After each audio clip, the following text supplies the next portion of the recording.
Hi, I'm Graham again. This is the next video regarding my novel, Crystal from the Hills.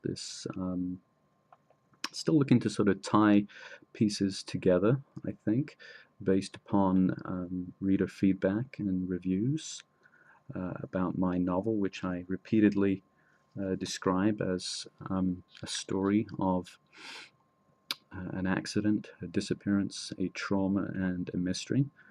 As much mystery within the story, I think. And in tying together some of the ideas, I'm also going to be fielding one or two points readers have made about questions, I should say, about near-death experience, trauma, and the themes related to sex in the story. I think touch first on the near-death aspect. This refers to the accident, which is the opening of the novel, and the opening lines, which are "He's dead," a reference to the thoughts of my protagonist, Crystal Levitt, regarding his friend, nicknamed Weed. Weed, who is the doppelganger, the ghostly counterpart of Chris, and they have gone down in a truck, an accident in West Marin County, and only one of them came out. That was Chris, and the rest of the story, stretching over just a few days, is Chris's continuing unfolding life, his disconnection from peers and society as a whole, including work and love, his reenactments of not only his recent trauma but also an episodic trauma, that is chronic trauma throughout his life. The notion of the near-death experience, I think, perhaps has confused a few readers. There is the suggestion that Chris has a near-death experience with his accident, and some of the ideas of his seeing visions, shadows, the reader might think are aspects of a near-death experience. Actually, they're not. Though the ultimate theme, or one of the ultimate themes of Crystal from the Hills, does owe something to the writings of Dr. Raymond Moody, whose famous book, Life After Life, did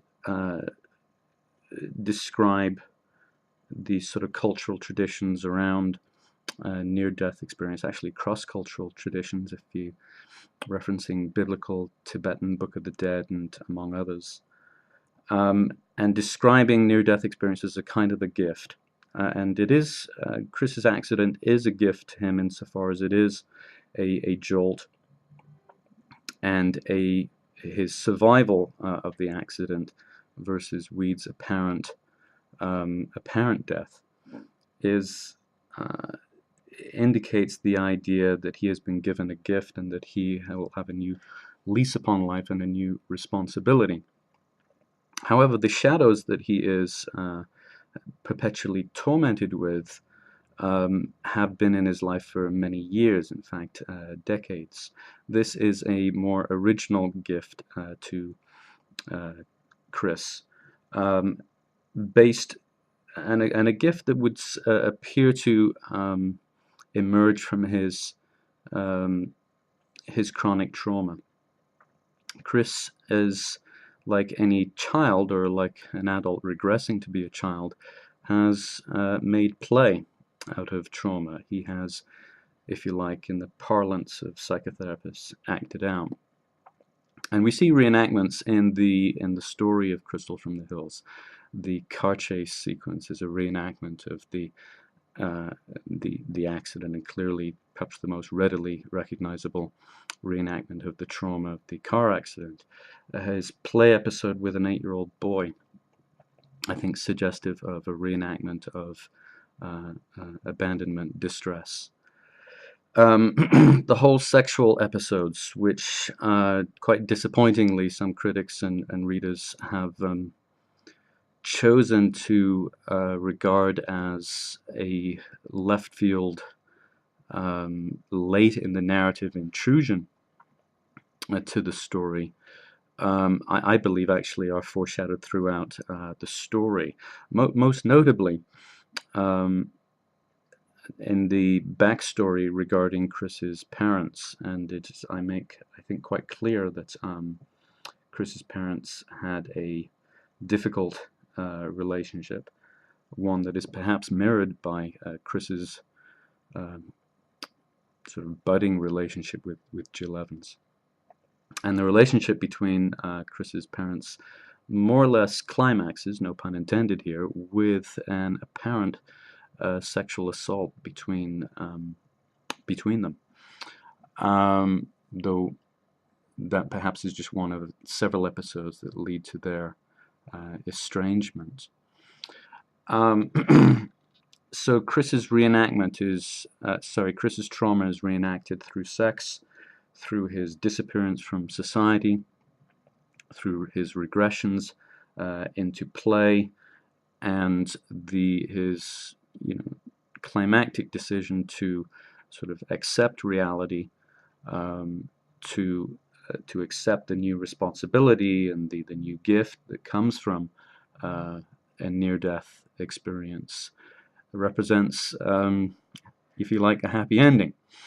Some have called for a happy ending, and his happy ending is the acceptance of reality, and if you like, becoming an adult. Ultimately, quite a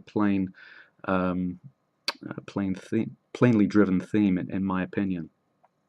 Some have seen it that way, and others have not. So be it. I'm not sure that there's, to share just a bit more about the shadows, and then I'll conclude this, perhaps the last installment. The shadows are another misunderstood feature of my book.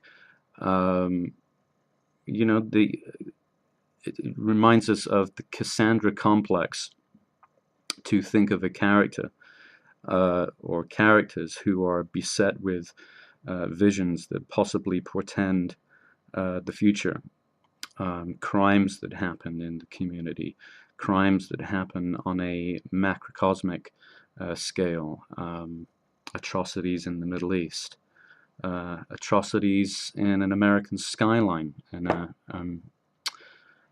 in reference to the 9/11 attacks. The crimes that characters like Chris Levitt see all around him, and that apparently his father saw all around him. And the dilemma of these people is to live either questioning themselves or to have others questioning about them as to whether or not they are psychotic, versus having some manner of gift that must be lived with. These individuals must survive. So that is something that is not resolved at the end of Crystal from the Hills. This is, I'll tell the reader, this is perhaps the beginning of a further story that may venture beyond this novel. I haven't yet decided whether or not I will continue the story of Chris Levitt, but I think it clear that his life with shadows, those that represent those visions of individuals that seem to portend the future, perhaps illustrate some guilty conscience either on the seer's part, or they represent something that is evident in the community that the gifted individual is seeing. If it seems a little unclear, it's because for these individuals it is unclear. Chris must find others ultimately who share his gift and might make sense of this burden. So if you want to find out more, once again, this book is entitled Crystal from the Hills. It's a novel I wrote over the last 3 years. It represents the influence of among other things, psychoanalytically derived therapies. Something of in the subtext of the Occupy movement of the last 2 to 3 years, particularly in my somewhat satirical, I think, characterizations of Oakland and its sort of homeless milieu. Again, and some views on the role roles that individuals play in largely hierarchical systems in our world, and how individuals can get lost in such systems, but ultimately find freedom. So once again, I'm gonna hold up the book. It's entitled "Crystal from the Hills." There we go. Stretch. Seeing it again.